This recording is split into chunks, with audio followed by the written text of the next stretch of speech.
السلام عليكم ليكيب، مرحبا بك من جديد في القناة تاعنا. ما تنساش خوتي جام اشتراك في القناة كما العادة. خلونا نشوفوا كل جديد وكل حصري لاتحاد العاصمة. اليوم راح نحكوا على خسارة اتحاد العاصمة ضد وفاق سطيف. الحقيقة خوتي اليوم كان اللعب غير منظم، وخاصة في الدفاع. الله اعلم الخلل، الله اعلم. المهم خوتي راح نحكوا على التشكيله ما راهيش خوتي سوا وما فهمتش علاش السبب.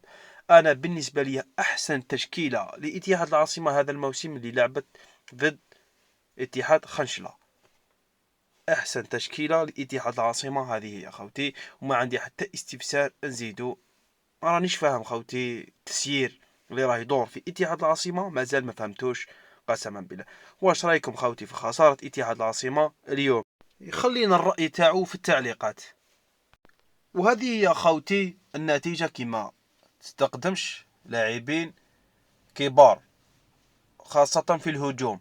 هذه هي نتيجه كما راكم تشوفوا، ثالث خساره هذا الموسم. وين بها الله اعلم. اصبحت لدينا عقده في الدوري الجزائري. السبب خليكم السبب انتوما اللي تقولوا لنا السبب في التعليقات. وعلى بالي لي كيب بلي المباراة القادمة تلقى نفس التشكيلة ونفس اللاعبين.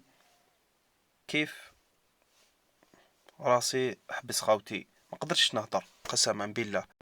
مباراة اليوم شفنا سطيف كانت ضعيفة شوية الحقيقة.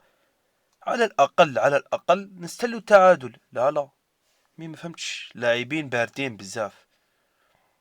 جحنيط اللي كنا ما نستناوش منه مستوى راه يلعب مليح.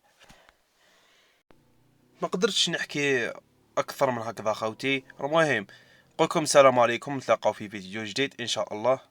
سلام.